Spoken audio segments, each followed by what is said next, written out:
du roi Asa. Dans le terme de zèle ardent de chercher Dieu. Le zèle ardent de chercher Dieu.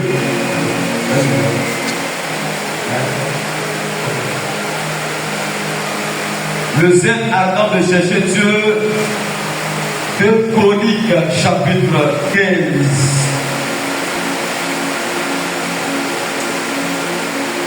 Le premier verset, 2 Chroniques chapitre 15, le premier verset. L'Esprit de Dieu fut sur Azaria, fils d'Obed.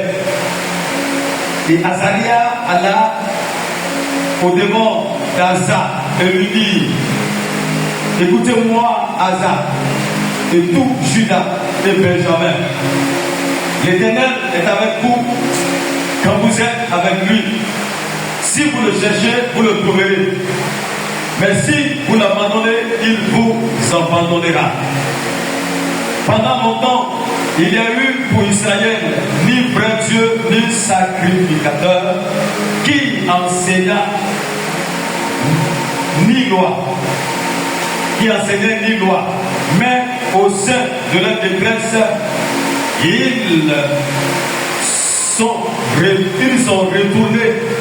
ils sont retournés à l'Éternel, le Dieu d'Israël.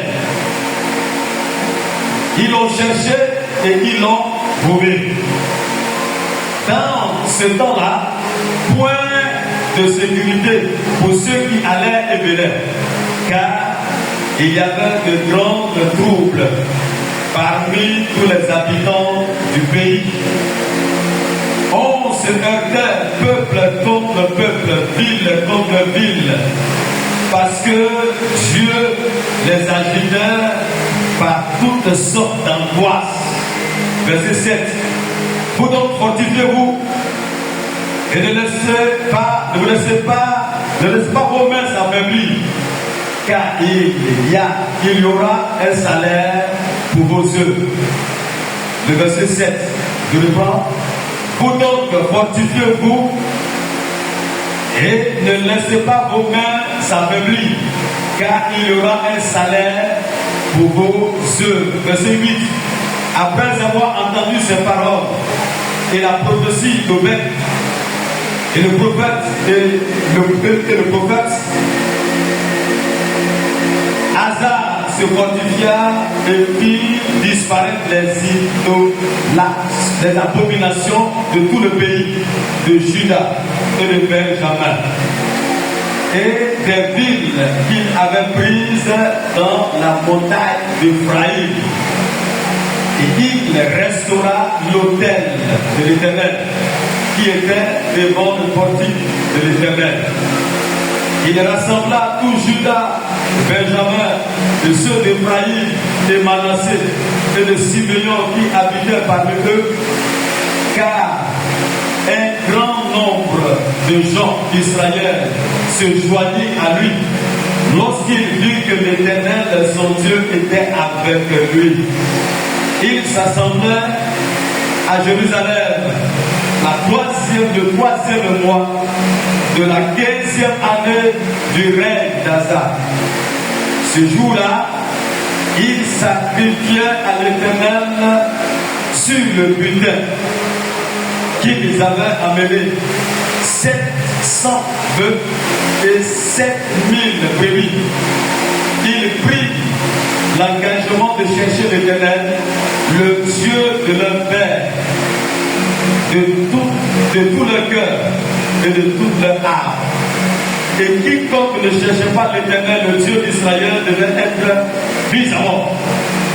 Petit ou grand, homme ou femme, il jurait fidélité à l'Éternel à voix haute, après, avec des cris de joie, et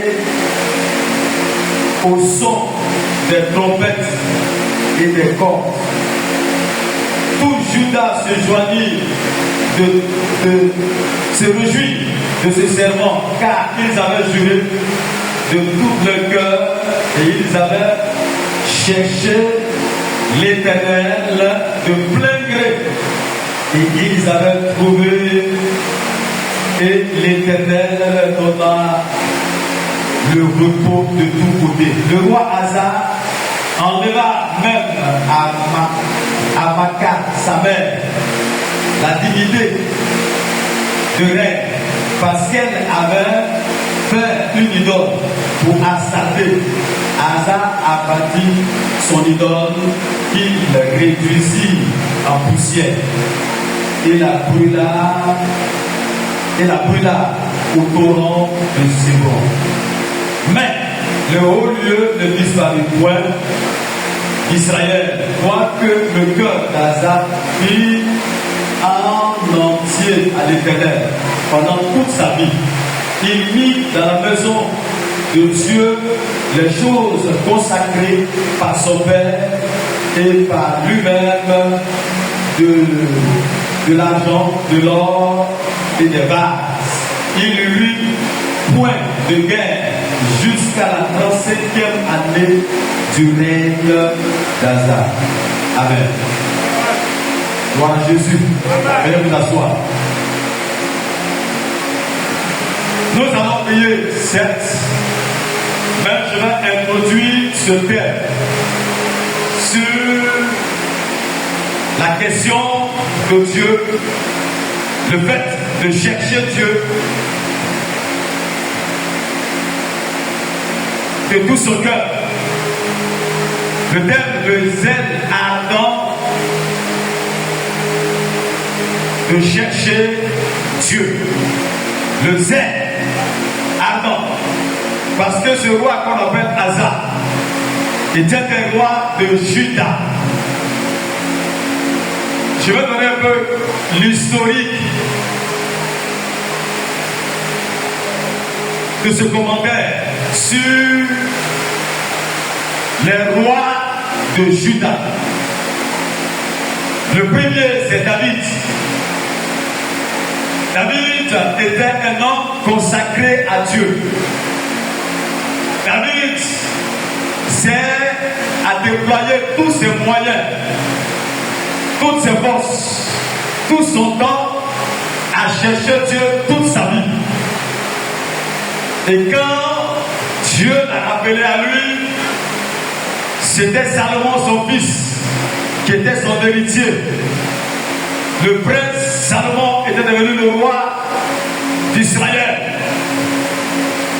Salomon a cherché Dieu lorsqu'il a été introduit par David, roi. Il avait une particularité, c'était de bâtir le temple. Et David, dans sa vie, déjà a consacré tout le matériel, ce qui devait servir pour la construction du temple. Et Salomon a déployé tous ses moyens, tous ses ustensiles pour pouvoir bâtir ce temple-là à l'honneur, à notre Dieu, au Dieu de son père, David. Et à partir de cet instant, avant qu'elle est devenue roi, il allait à Gabaon pour chercher l'Éternel sur l'autel de Gabaon. Et quand cette même nuit, Dieu s'est rappelé, Dieu s'est révélé à Salomon pour lui dire: qu'est-ce que tu veux que je fasse pour toi? Salomon dit: je suis un jeune homme, je suis un enfant, et tu m'as fait la grâce de m'asseoir sur le trône de David, mon père. Mais David était un homme robuste, un homme capable, un homme puissant, un homme qui a déployé tout son zèle à chercher Dieu. Est-ce que je peux y arriver? Donc, j'ai besoin de la sagesse, j'ai besoin du discernement, j'ai besoin que Dieu soit avec moi pour que je puisse conduire ce peuple selon Dieu. Dieu dit: waouh, tu as demandé ce qui est vraiment quelque chose d'extraordinaire. Salomon, je te donnerai la sagesse, le discernement, les dons, la capacité. Et ce que tu n'as pas demandé, parce que Dieu a dit à Salomon: je pensais que tu allais demander de l'argent, une longue vie, ou la mort de tes ennemis, ou le repos. Puisque tu me demandes, et le but pour lequel tu allais me chercher, tu demandes que je te donne la sagesse, tu seras l'homme le plus sage de la terre. Amen. Personne ne peut t'égaler. Tu vas enseigner. Tu seras un roi enseignant. Et alors, je te donnerai ce que tu n'as pas demandé. Quoi? L'argent, les moyens, la gloire, la richesse, l'opulence, afin que personne ne soit comme toi pendant ta vie sur la terre. Salomon a cherché Dieu. Après Salomon est venu Roboam.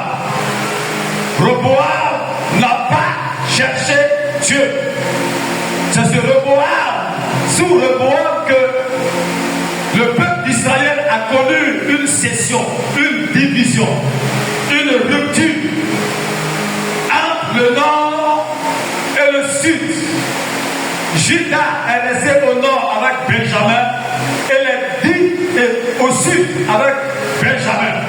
Et les 10 tribus d'Israël sont restées au nord avec pour capitale Samarie, avec Jéroboam. Et les problèmes ont commencé parce que Dieu n'était pas au centre des affaires, de la conduite. Et ce Roboam, le fils de Salomon, a consulté les jeunes gens. Il allait consulter les vieillards. Il a écouté le conseil des jeunes gens. Frère, Dieu t'établit, tu ne vas pas consulter Dieu. Dieu t'établit, tu ne prends pas un moment. Dieu t'établit, tu ne le cherches pas. C'est les autres que tu veux consulter d'abord. L'expression d'abord, ça a été l'erreur de Roboam. Car Salomon a consulté Dieu d'abord. Ça marche.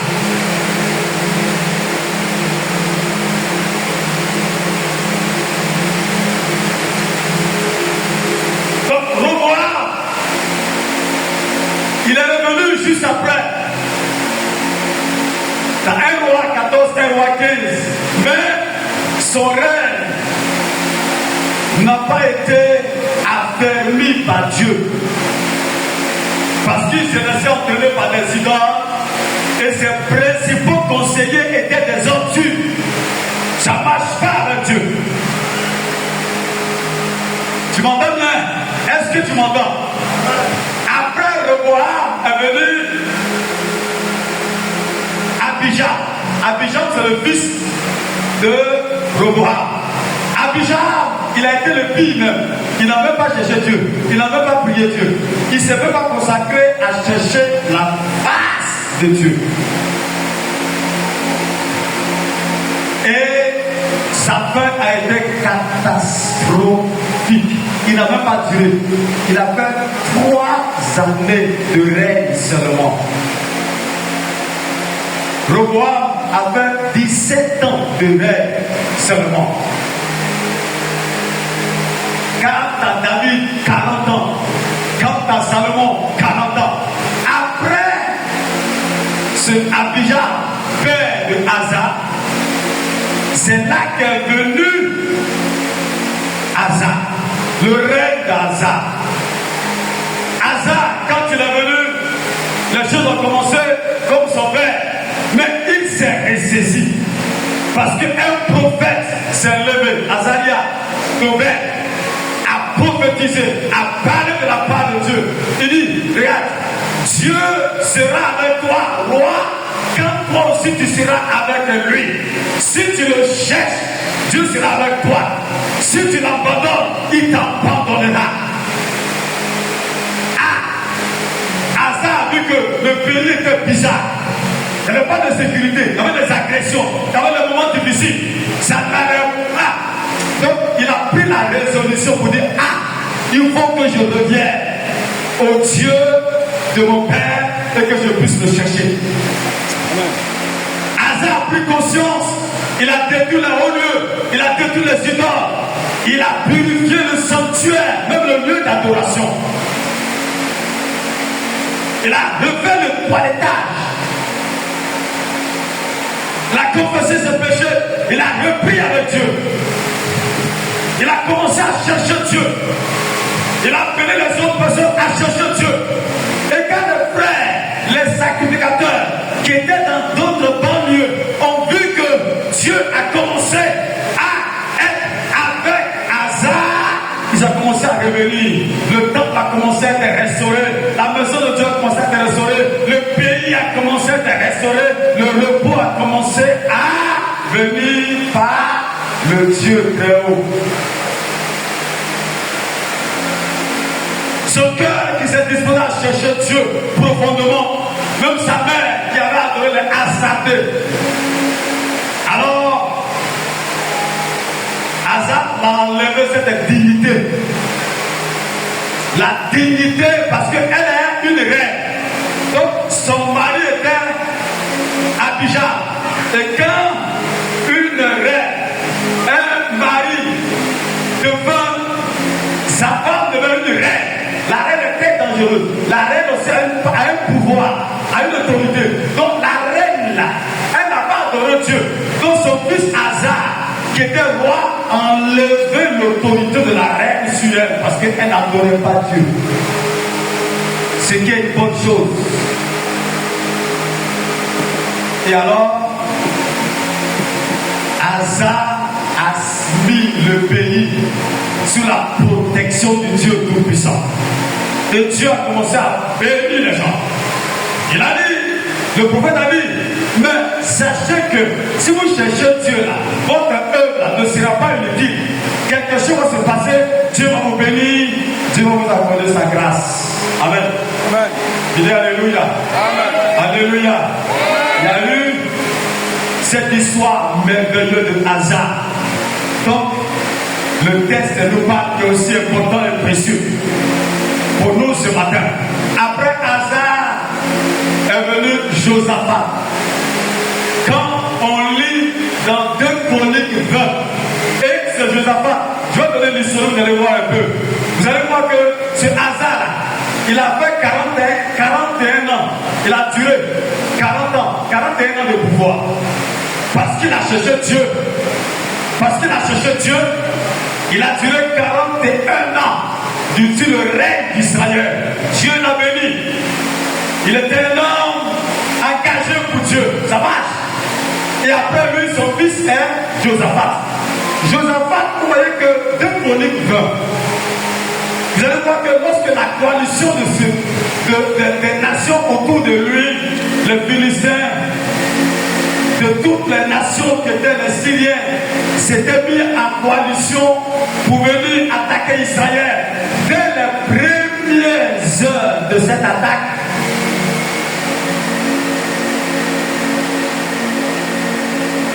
le roi Josaphat s'est disposé à chercher l'Éternel. Lis-moi 2 Chroniques 20, le verset 3 et le verset 4. Il se disposa à chercher qui? Dieu. D'abord, dans un premier temps, 2 Chroniques 20, verset 3 au verset 4. Donc sa frayeur, Josaphat se disposa à chercher l'Éternel. Merci bien, oui. Et il publia un jeûne pour tout Juda. Il publia un jeûne pour qui? Verset 4. Judas s'assembla pour invoquer l'Éternel et l'on vint de toutes les villes de Juda pour chercher l'Éternel. Oh, l'on vient de toutes les villes pour quoi? Chercher Dieu. Vous savez, ce qui est le plus important dans l'église, dans le ministère, dans l'histoire de Dieu là. Alléluia. Alléluia. C'est qu'on vient à l'église, on court à l'église, mais n'a aucun zèle pour chercher Dieu. Les gens viennent chercher le mariage, ils veulent chercher la guérison, ils veulent chercher de l'argent, ils veulent chercher la prospérité, ils veulent chercher la longévité, ils veulent chercher la sécurité, mais ils ne cherchent pas Dieu. La faute grave, Dieu n'a jamais dit qu'il faut chercher l'argent, ça n'existe pas dans la Bible. Et dans la Bible que je lis, je n'ai jamais vu où Dieu a dit cherchez le moyen, cherchez la bénédiction, cherchez le mariage. Dieu dit plutôt cherchez-moi et vous me trouverez. On ne cherche pas Dieu, mais on cherche tout ce qu'il a promis. Non, ceux qui ont cherché Dieu, Dieu a préservé leur vie. Dieu les a bénis. L'Église doit comprendre une seule chose. Nous ne sommes pas en train de prier pour que Dieu nous donne n'importe quoi. Jamais. Parce que nous ne savons même pas ce qu'il nous demande dans nos prières. Si Dieu ne te dit pas ce qu'il convient de demander, ta prière est inutile. On ne commence pas par demander, on commence par chercher le Dieu qui sait ce qui est bon pour toi. Lorsque tu n'as pas ce que tu veux, qu'est-ce que tu veux? David a cherché Dieu toute sa vie. Dieu a pérennisé son règne. David seulement a cherché Dieu. Quand il a commencé, Dieu a permis qu'il soit l'homme le plus riche de la terre. Asa a cherché Dieu. 41 ans de pouvoir. Je ne vois qu'à chercher Dieu. Dieu l'a délivré des nations qui sont venues l'attaquer. PS1, cherche Dieu. On doit chercher Dieu. Dieu doit être notre motivation, notre zèle, de façon ardemment pour te dévouer pour Dieu. Quand on veut prier pour tel souci, pour tel sujet, on commence à prier. Mais est-ce qu'on est venu à l'église pour chercher Dieu?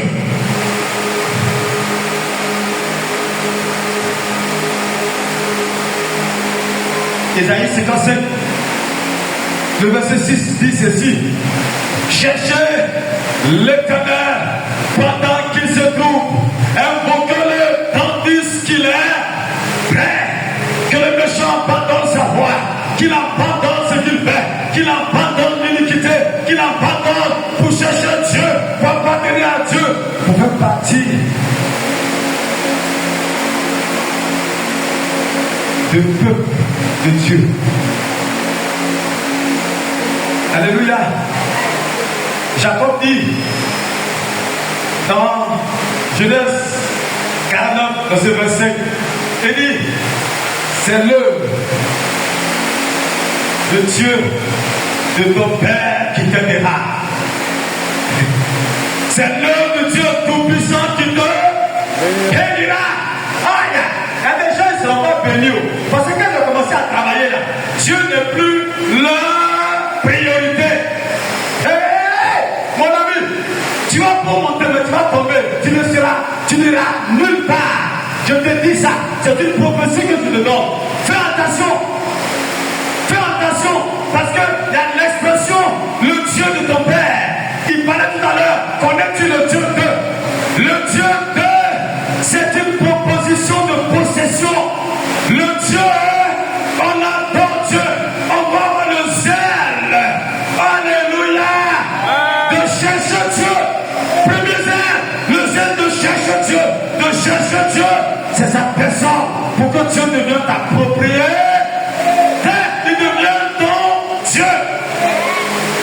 En proposition, en français, quand on dit que c'est une possession, c'est une proposition de possession. On dit la femme de, le pays de, c'est ce qui t'appartient, ce qui est à toi. On doit chercher le Dieu tout-puissant, le Dieu de notre papa, le Dieu créateur, le Dieu qui est puissant, le Dieu qui est élevé, le Dieu magnifique. Dieu, du Dieu, c'est au singulier, du Dieu de ton Père qui t'aidera. Alléluia, alléluia, alléluia. Il a dit à Jérémie, pendant que les gens écoutaient les prophètes qui songeaient, qui donnaient des révélations, il dit à Jérémie, ne les écoutez pas, les prophètes de mensonges, ils ne prophétisent pas sur ma voix, sur ma direction, ils n'ont pas ma parole, ils mentent au peuple.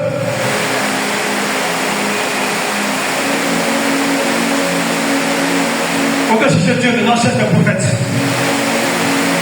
C'est l'enchère qui va les parler de l'avenir. Dieu dit à Jérémie, il provoque les songes. Ils sont en train de provoquer les songes. Ils provoquent les songes. Donnez-lui par les connaissances. Donnez-lui par les connaissances. Comme si ça dépend de la personne. Vous savez, aujourd'hui, quand les gens vont à la veille de prière, on va par rapport à un homme de Dieu qui serait comme ayant un don qui va nous dire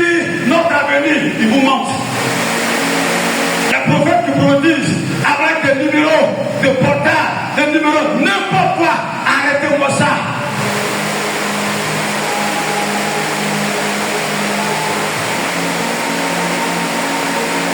Ça commence à voir certaines polémiques sur le message du révérend Bénédicte, le Père, qui lors de sa conférence avec le pasteur Mohamed Salolo, il a dit ceci, que vos prophéties avec les numéros, les noms de personnes, ça ne contribue pas au salut, c'est dangereux. Acclame le Saint-Esprit, frère, arrête-moi ça, ce n'est pas de Dieu, arrête ça. Depuis qu'il prophétise, rien ne bouge. Sa polémique, pourquoi elle a dit ça? Mais quand Jésus parlait, donc on dit, mais pourquoi est-ce que Jésus, pourquoi il parle de prophète? Mais Jésus a pas de prophète. Le texte de Jérémie parle de faux prophètes. Ah, alléluia. Jésus a dit, on va vous proclamer la prophétie et vont nous ceci, cela. Alléluia. N'écoutez pas les faux prophètes. Jésus a parlé de faux prophètes. On parlera de faux prophètes. Si tu n'as pas vu les faux, c'est ça que ça te dérange. Mais si tu n'as pas vu les vrais, ça ne doit pas te déranger. Sois le vrai.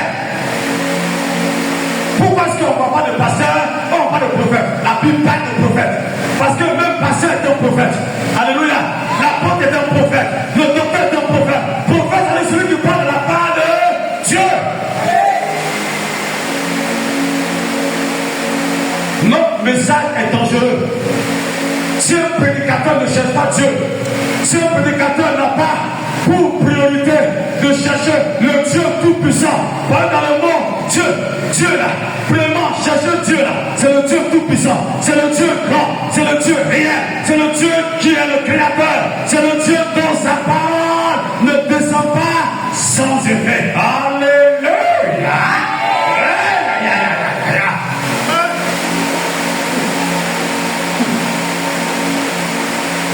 Gloire à Jésus. Je dis gloire à Jésus. Je dis gloire à Jésus. Quelle est la phrase la plus importante dans les trois phrases? Demandez, vous recevrez. Cherchez, vous trouverez. Et frappez, l'homme vous s'ouvrira. La phrase la plus importante, c'est chercher. Alléluia. Alléluia. Alléluia. Je dis alléluia. Cherchez. Vous allez trouver. On ne cherche pas Dieu parce qu'on sait qui s'appelle Dieu. On ne cherche pas Dieu parce qu'on a lu quelque chose qui s'est fini. On cherche Dieu toute sa vie. Donc il n'y a pas de limite. Jusqu'à ce que je meure, je chercherai Dieu. Alléluia. Jusqu'à ce que je meure, j'ai besoin de sa face. Moïse a dit, je veux voir ta face. Je veux voir ta face. Je veux voir ta face. Parce qu'elle est importante pour moi. Deuxième chose, vous cherchez Dieu dans. Cherche Dieu dans tout ce que tu as comme problème. Cherche Dieu dans la crise. Cherche Dieu dans le mariage. Cherche Dieu dans le ministère. Cherche Dieu lorsque tu dois prendre fonction après qu'il t'a donné sa parole, qu'il t'a établi. Cherche-le. On le joue. Parce que étant dedans, vous, quand vous lisez la Bible là, pourquoi échouer? Pas dans l'orientation, mais ils ont échoué dedans. Alléluia. Oui, ils ont échoué dedans. Saül a échoué dedans. Parce qu'il ne cherchait plus Dieu. Alléluia. Les Abraham ont échoué dedans parce qu'ils ne cherchaient plus Dieu. Sacrificateur Élie a échoué parce qu'il ne cherchait plus Dieu. Parce qu'à un moment, on a grossi, on est rentré dans le foyer, on a vu qu'il y a l'argent, on ne cherche plus Dieu. Dès que tu arrêtes de chercher Dieu, ta lumière s'éteint. Hey! Hey! Alléluia! Beaucoup ont rempli de l'église parce qu'il y a 100 personnes, 200 personnes, ils ne cherchent plus Dieu. Il n'y a plus de possibilité d'avoir l'exaucement. On cherche Dieu dans toutes les situations dans lesquelles nous sommes. Chaque jour, chaque instant, on doit chercher Dieu. Vous savez, l'expression chercher Dieu semble être vue comme si Dieu nous a déjà bénis et on n'a plus besoin de l'orientation. Or, Dieu est en action. Dieu est avec nous pour nous conduire. Si tu ne cherches pas Dieu, il n'est pas avec toi. C'est pourquoi le texte de la Bible a dit, l'Éternel est avec vous lorsque vous êtes avec lui. Mais quand celui qui cherche Dieu, alléluia, c'est qu'il est avec Dieu. Celui qui cherche Dieu, c'est que Dieu est avec lui. Alléluia, c'est clair. Il dit, Dieu est avec vous quand vous êtes avec lui. Mais si vous l'abandonnez, il vous abandonnera aussi. Il n'y a pas de poids, de mesure. Tu cherches Dieu, tu le trouves. Tu ne le cherches pas, tu ne le trouveras pas. Chercher Dieu dans. Lorsque tu as un problème, tu ne commences pas à courir vers les hommes. Roboam n'a pas cherché Dieu dans l'exercice, dans l'organisation de comité qu'il devait établir. Il n'a pas cherché Dieu pour savoir qui il faut nommer, pour savoir qu'est-ce qu'il faut faire, pour savoir qu'est-ce que Dieu veut de lui. Mais il allait consulter les gens. Vous entrez dans le mariage, vous ne consultez plus Dieu. Vous allez maintenant chercher les conseillers extra-conjugaux. Vous partez voir les hommes, vous connaissez votre argent. Vous allez échouer lamentablement. Parce que vous ne pouvez pas de vous-même régler votre destinée prophétique. C'est pourquoi Jacob dit à son fils, il dit c'est le Dieu de ton père qui te bénira. Alléluia. Si tu le l'abandonnes, il t'abandonnera. Si tu le cherches, tu vas le trouver. Vous me chercherez et vous me trouverez. Si vous me cherchez de tout votre cœur, le texte qu'on a lu, il a dit qu'ils ont cherché Dieu de tout leur cœur. Problème arrive, quel problème? Il y a la guerre. Dans ce problème-là, qu'est-ce que tu fais? Cherche Dieu. Ne commençons pas à dire, je vais établir 40 jours de jeûne. Il faut que tu entends la parole de Dieu avant d'établir les 40 jours de jeûne. Alléluia. Amen. La décision qu'on peut prendre simplement, c'est de chercher Dieu pour avoir des orientations. Et toi, tu ne prends pas l'initiative de regarder Dieu d'abord. Tu ne convoques pas le peuple pour parler à Dieu. Quand Josaphat a convoqué le peuple, parler à Dieu, la Bible dit, Dieu a dit à Josaphat que dans cette affaire-là, c'est pas toi qui vas combattre, c'est moi qui vais combattre pour toi. Tu vas voir le combat que je vais te livrer. Vous n'allez rien faire. Josaphat, par une prophétie, il dit à Josaphat, il faut prendre tes chants, il faut prendre le groupe musical, il faut les habiller, il faut faire en sorte qu'ils commencent à chanter des cantiques de louange à la gloire de Jésus. Alléluia. Et les hommes de l'âme restaient derrière. Et quand le son va commencer là, moi je vais utiliser ça. Moi je vais utiliser le son là. Et puis les ennemis vont se détruire entre eux, un à un. Jusqu'à ce qu'ils aient détruit la dernière personne. Et ensuite, vous allez venir seulement pour piller. Alléluia. Le butin. C'est-à-dire que tout ce qu'ils vont laisser là, vous allez prendre. Voici comment quelqu'un qui cherche Dieu, la victoire que Dieu lui donne. Quand vous cherchez Dieu là, voici la victoire qu'il te donne. Quand tu cherches Dieu, dans chaque situation, que ça ne va pas, tu vas chercher Dieu. Si tes enfants sont malades, tu vas chercher Dieu. Si ton mari ça ne va pas, tu vas chercher Dieu. Tu ne peux pas délivrer ton mari. Frère, faut arrêter ça. C'est Dieu qui sait où il est.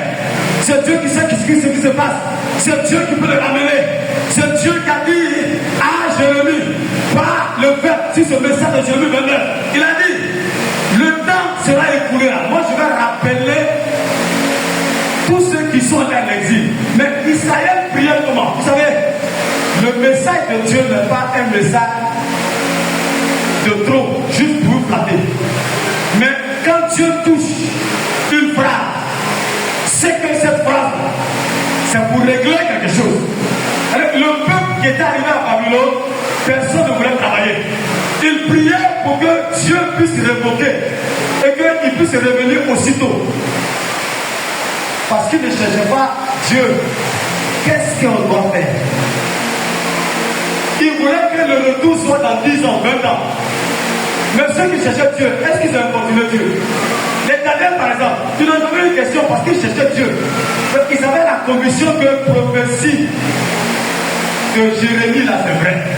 Si vous ne cherchez pas Dieu, les messages, les vrais hommes de Dieu, vous allez rejeter ça. Vous allez prendre le message de mensonge. L'église véritable de Dieu, vous allez quitter cette église. Allez là où vous ne pas de connaissance de mensonge qui ne vient pas de Dieu. Parce que les gens vont le dormir, se réveillent avec un son et un message. Et Dieu dit à Jérémie, c'est pas maintenant que je vais leur donner le retour. Mais quand le temps va arriver là, alléluia, il faut chercher Dieu pour avoir tous ces détails. Tu peux pas inventer l'histoire. Il faut chercher Dieu pour avoir, pour savoir que ta situation là, il ne faut pas t'embêter.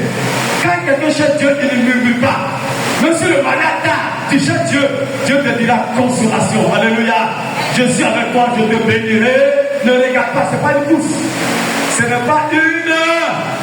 Quand tu cherches Dieu, tu n'es pas embêté. Quand tu ne cherches pas Dieu, quand les gens te parlent, ça fait l'impression que tu es en retard. Voilà. Tu es en retard. Tu veux courir un peu. Mais c'est parce que tu n'as pas une vie de prière qui se soumet à Dieu, qui obéit à Dieu, qui cherche la face de Dieu pour chaque situation que tu traverses. Même dans la maladie, cherche Dieu dedans. Et aussi, ça c'est la situation difficile où qui vient à un moment donné. Il ne faut pas avoir une certaine orientation à un certain niveau.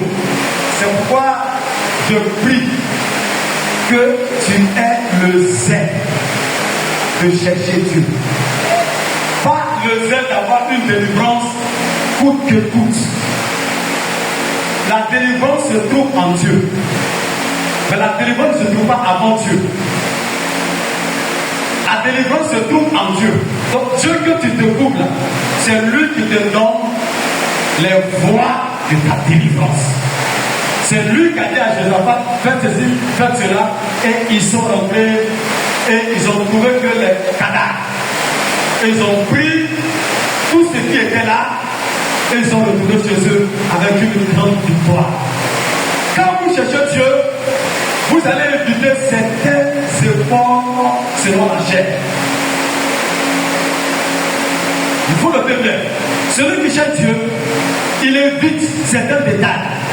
Celui qui ne cherche pas Dieu, il va faire des sacrifices comme fardeau, mais ce fardeau devient sur sa tête comme un joug. Mais quand tu cherches Dieu, le joug même de Dieu là c'est léger.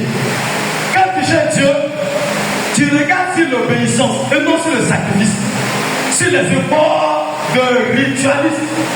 Tout ce qui n'est pas de Dieu, il y a beaucoup de rituels. Mais ce qui est de Dieu, c'est l'obéissance à Dieu qui remporte les rituels. Les rituels cérémoniels, lorsque tu n'as pas tout fait, tu crois que là, non, tu n'as rien fait. Alors que Dieu n'est pas dans les rituels. Dieu est dans l'obéissance. Dis Amen. Dis Amen. Donc tu ne vas pas dire Amen. Je reviens sur ça, sur les crises, parce que c'est là qu'on a le problème. En Israël, rien n'allait. C'était bizarre. Mais le cœur de tout le monde est venu à Dieu. Alléluia. Le cœur, pas le cœur du roi seulement. C'est le cœur. Regardez, je vais dire une chose. Souvent, quand Dieu se révèle de cette façon à une famille, tu te dis que non, ça montre que Dieu a parlé. Mais quelle est ta fonction? Si tu as appelé comme un roi, amène le peuple à la repentance pour que ça passe. C'est pas toi ta repentance. Quand tu as une maman, un père de la famille, et que Dieu te parle, tu dois ramener le cœur de tes enfants, de ta famille à Dieu, parce que c'est ton devoir. Tu dois leur dire la vérité. Pourquoi dis-moi, ils vont se débrouiller, chacun va croire. Tu n'es pas un bon responsable. Donc le roi qui est le roi, il a amené les messagers pour que la prophétie qu'il a reçue là, les gens fassent comme lui. Il a amené les gens à la repentance à Jérusalem pour abandonner le fétiche. Et Dieu a commencé à marcher avec lui, la grâce de cet esprit. Oh.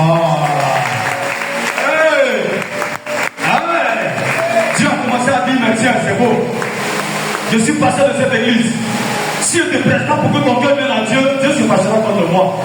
Ce n'est pas à titre personnel, mais c'est tous qui veulent comprendre que tu as un devoir régalien. De tout ce que Dieu te demande, il faut que tu appelles le cœur des gens à chercher Dieu de tout le cœur. Pas un Dieu à moitié, et puis comme ceci, cela, tant de tout. Maintenant, comment chercher Dieu de tout son cœur? Dans une situation, dans un problème, il faut obéir. Il faut prendre en compte l'obéissance.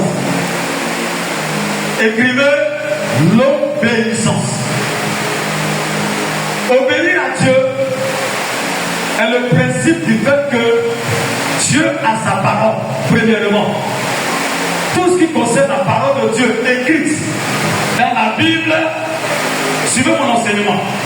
Tout ce qui concerne la parole de Dieu écrite dans la Bible, donc Dieu vous a donné la révélation de comprendre.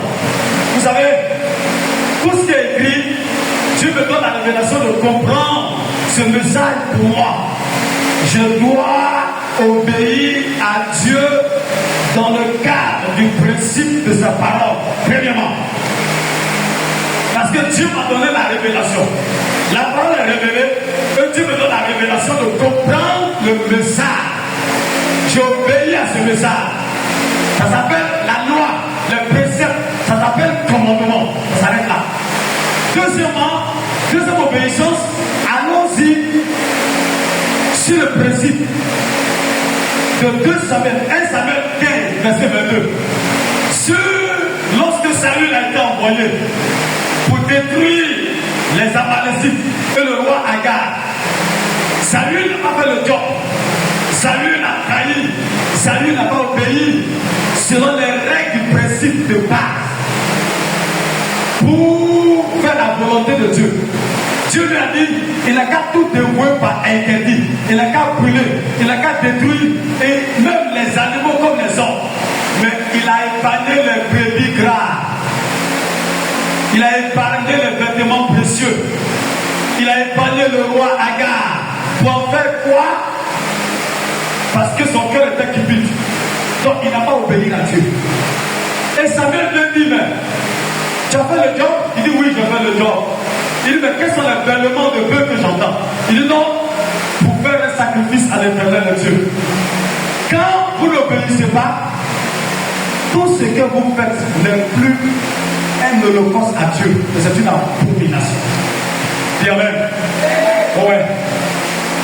Lorsque tu n'obéis pas, tous les genres de principes ritualistes, que tu penses que c'est ça Dieu va regarder là, tu n'es plus un holocauste à Dieu, mais tu es une abomination.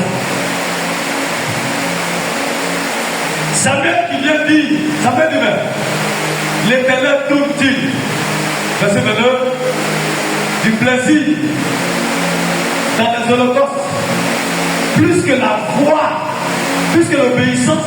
Le mot qui est utilisé là, c'est la voix. C'est pas la loi. Alléluia.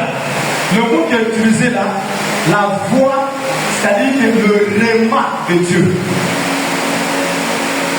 La voix avec un X, c'est pas ça? Avec un E.